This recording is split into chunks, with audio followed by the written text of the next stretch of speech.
Muito bem, meus caros. Eu sou Matheus Leme e essa é a segunda aula do nosso curso de Como Vencer o Bloqueio Criativo, que está sendo oferecida para vocês pela Academia do Escritor. Muito bem, na primeira aula nós falamos, vocês lembram, do problema da falta de atenção, né, que faz com que a gente não tenha as ideias para começar a escrever. Hoje nós vamos falar sobre o segundo problema, que é o problema da falta de pesquisa. Então vamos imaginar que vocês resolveram o problema da aula passada, saíram por aí e tal, e tiveram uma ideia interessante. Até tiveram uma ideia interessante e resolveram, já vou começar a escrever de cara. E muito bem, então vamos imaginar que você resolveu escrever sobre foguetes, por exemplo. E daí você já senta de cara, teve uma ideia, dormiu, sonhou com uma ideia legal para escrever sobre foguetes, e daí senta e começa a escrever sobre um diálogo de um astronauta com o presidente da NASA na Califórnia sobre um foguete NX-658. Então é assim, se o seu leitor tiver mais do que 5 anos, ele imediatamente vai te derrubar com uma série de perguntas. Quer dizer, que astronauta? Depois, a NASA não tem presidente. Depois, a NASA não fica na Califórnia. Depois, NX-658 não é nome de foguete, etc.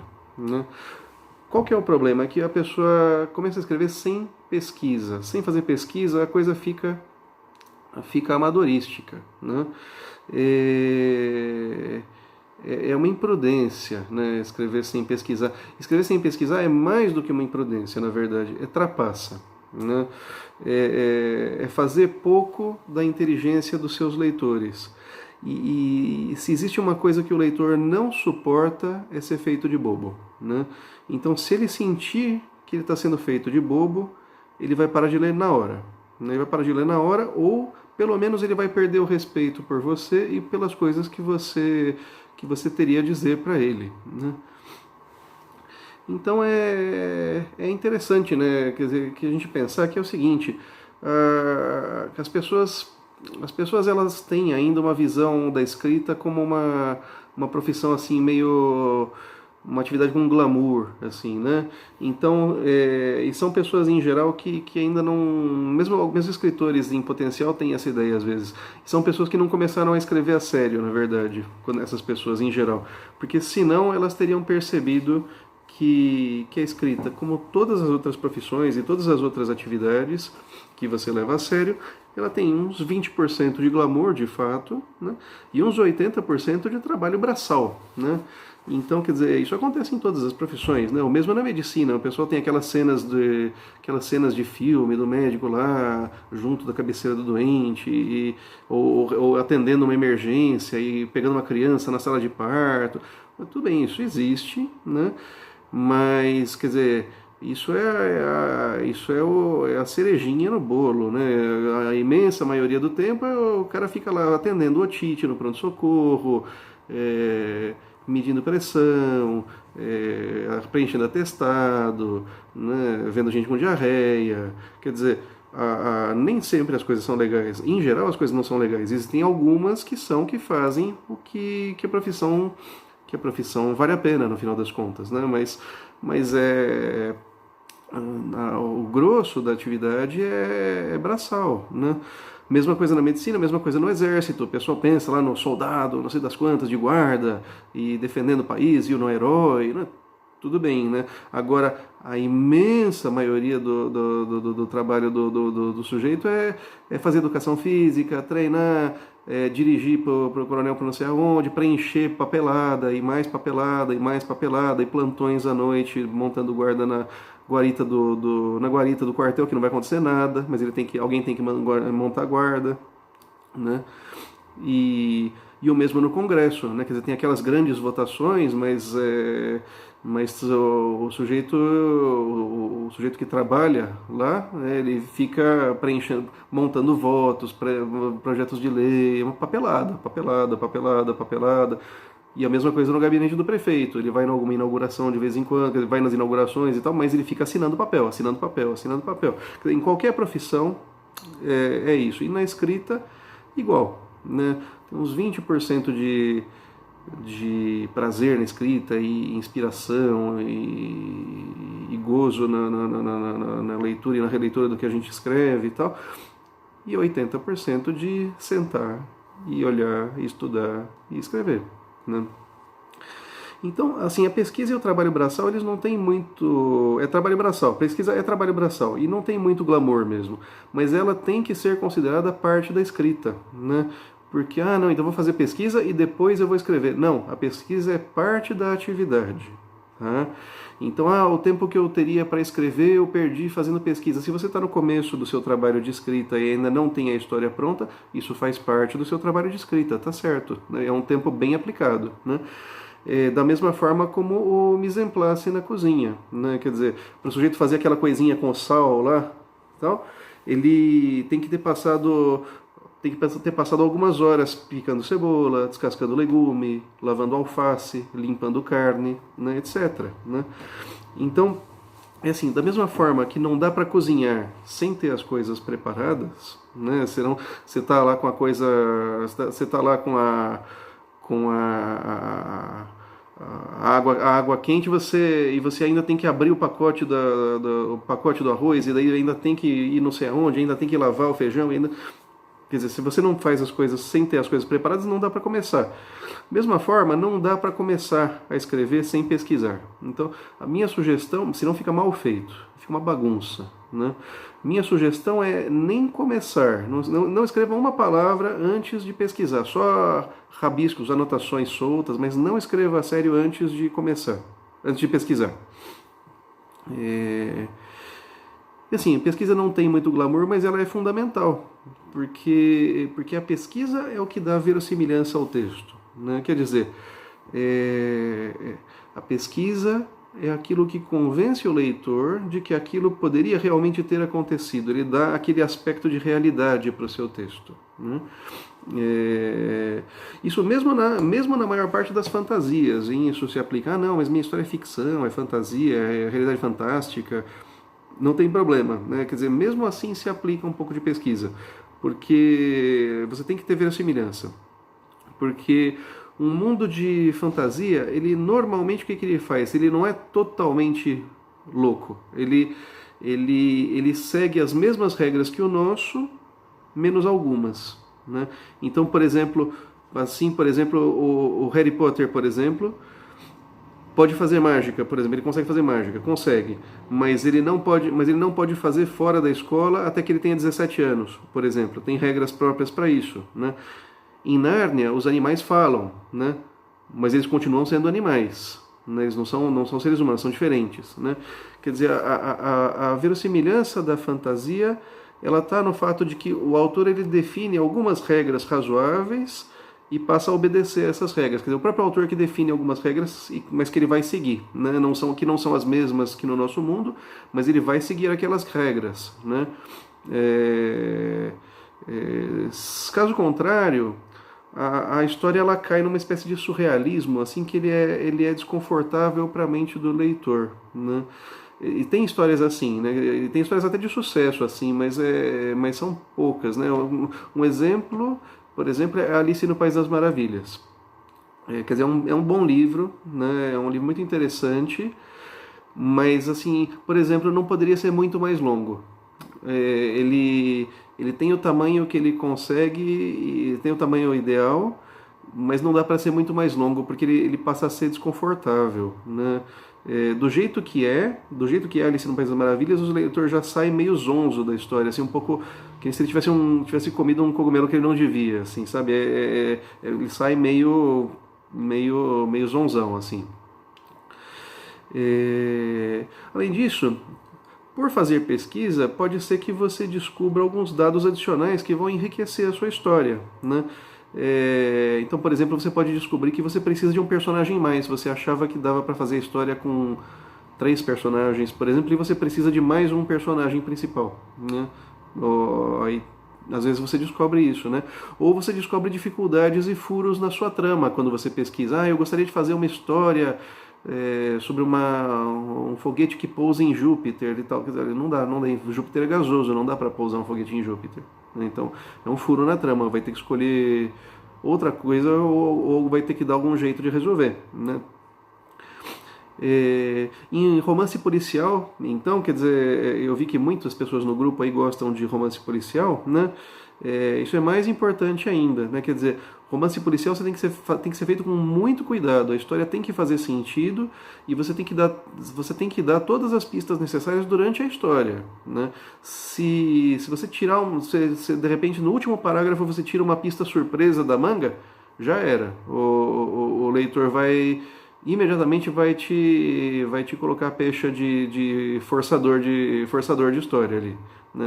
A história é forçada, no finalzinho, pô, eu tô lá tentando descobrir e no finalzinho o cara me tira um dado que ele não tinha me dado. É trapaça, né? Então é pouco cuidado na trama, né? Isso aí nós vamos ver depois na aula sobre organização também. Por exemplo, para dar um exemplo, uma vez eu revisei o texto de um escritor amigo meu, né? E muito bom o texto, né? E não vou citar detalhes nem nada, mas assim a história se passava por circunstâncias lá da própria história. A história se passava dentro de um retiro na região de Petrópolis, na Serra do Rio, no início do ano. E tem uma hora que um dos personagens lá, que é o padre que está conduzindo o retiro, fala que eles vão rezar lá uma devoção, tal, que se reza nas primeiras sextas-feiras do mês. Tudo bem, nenhum problema.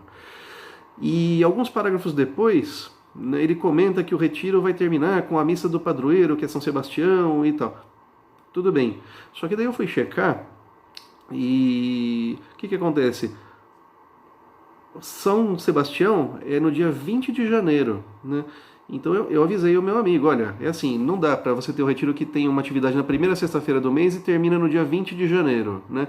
Ou a menos que seja muito longo, que não é verossímil, né? Então vai ter que escolher um dos dois, né? Então isso não chega a ser uma falta de pesquisa, assim, mas é uma falta de atenção num detalhe que poderia ter sido visto, né? Ou às vezes a gente vê assim as pessoas descreverem reações, né? Reações que não são verossímeis, né? Por exemplo, relativamente comum a gente ver lá que fulano ficou tão chocado que demorou vários minutos para responder. Não é verossímil isso. Se vocês quiserem ver, eu vou demorar algum tempo para responder para vocês e continuar a aula aqui.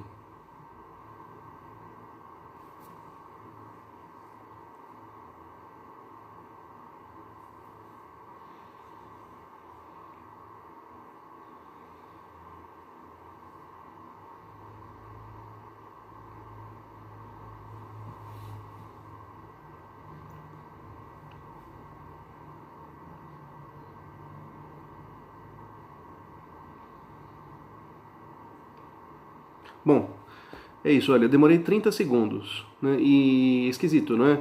Quer dizer, imagina isso no meio de uma conversa, né? 30 segundos ainda vai, mas imagina o sujeito que fala que fulano ficou tão chocado que levou 5 minutos para responder. No meio de uma conversa, não acontece. Se a pessoa fica tanto tempo sem falar, os outros vão perguntar se ele está passando mal. Não acontece a pessoa ficar 5 minutos sem responder numa conversa. Então cuidado, né, com esse tipo de coisa também, né? Quer dizer, uma reação que não foi... que a pessoa tirou da cabeça, mas nunca testou, na verdade, né? Nunca viu na realidade.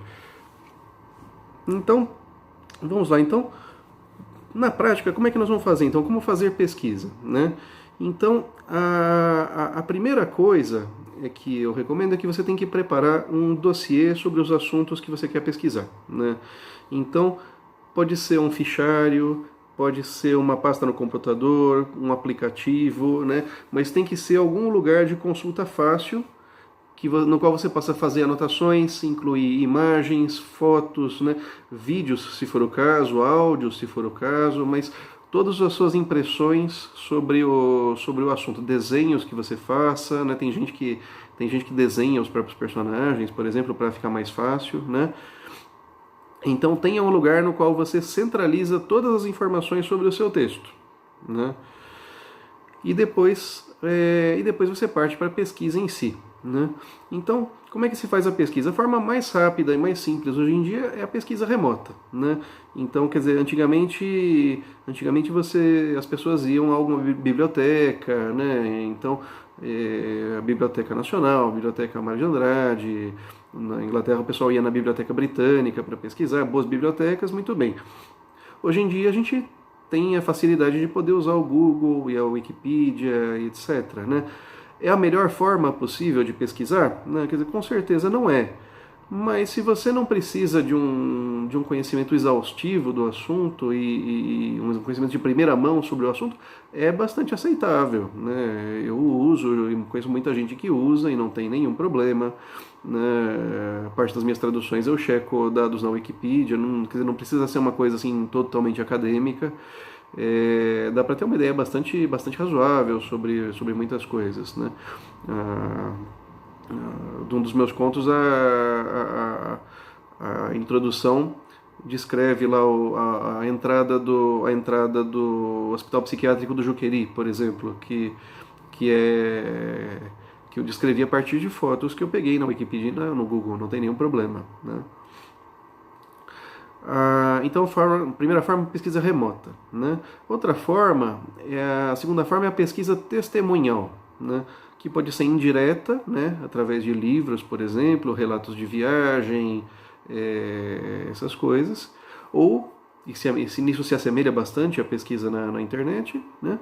Ou pode ser direta, né? Através de pessoas, né? Então você pode, por exemplo, entrevistar gente que esteja diretamente interessada no assunto. Por exemplo, você vai fazer um trabalho vai fazer um texto sobre barcos, né?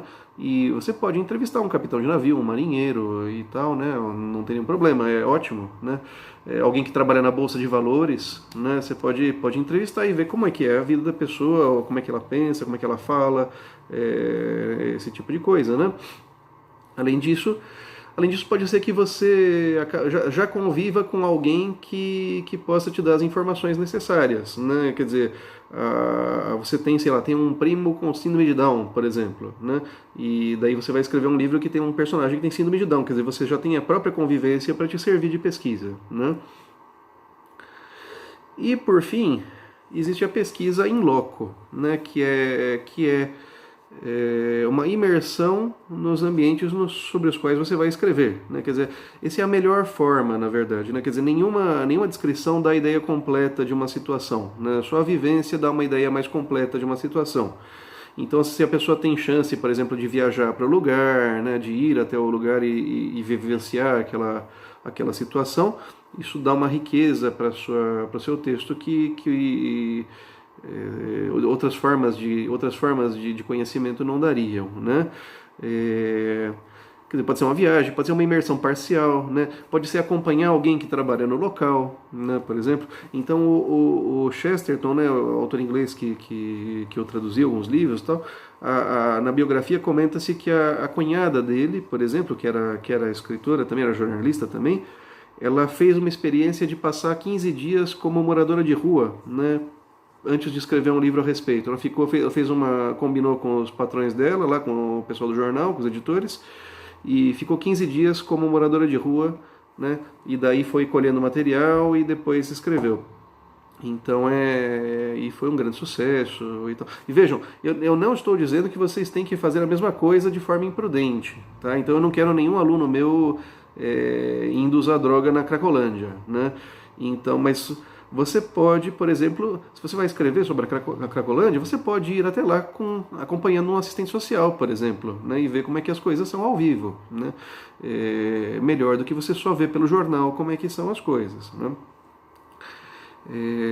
Então prudência, não vá se meter numa sinuca de bico, mas também uma certa audácia, né? E até quando pesquisar, né? Quer dizer, até quando pesquisar? Você vai pesquisar até você chegar a um ponto em que você se sente seguro de que você tem todas as informações principais que você precisa. E só então vale a pena começar a escrever, né?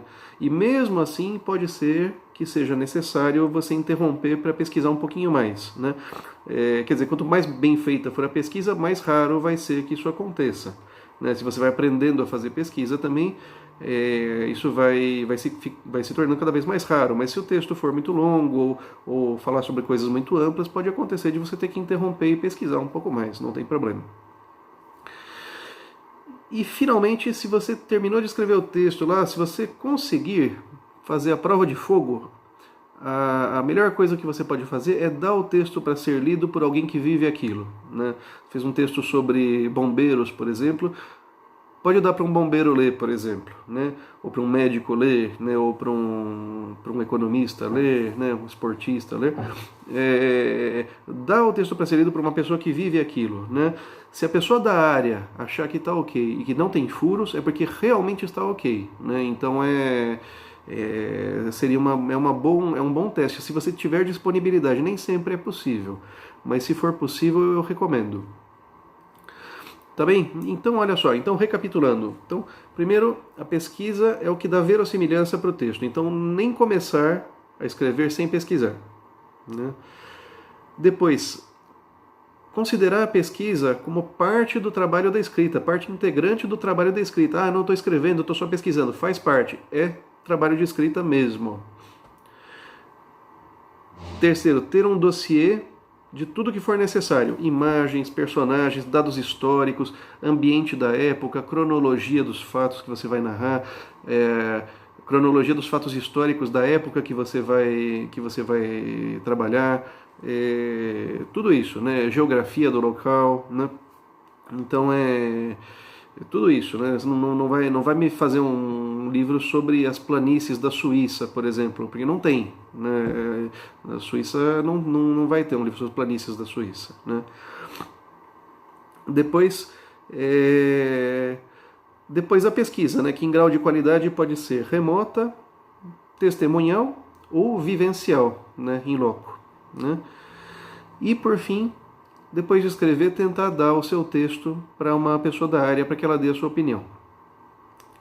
Então é isso. Então, olha, espero que vocês tenham gostado e façam seus comentários, deem like no vídeo, né? Façam perguntas, ajudem a gente a começar esse grande trabalho da Academia do Escritor, né? Quer dizer, vocês façam parte do começo do nosso trabalho, né? Vamos montar juntos a Academia do Escritor. Então encham a gente de comentários, de likes, de perguntas, encaminhem para os seus amigos, para que esse seja um trabalho que possa ajudar muita gente.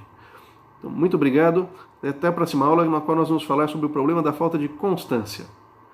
Até mais.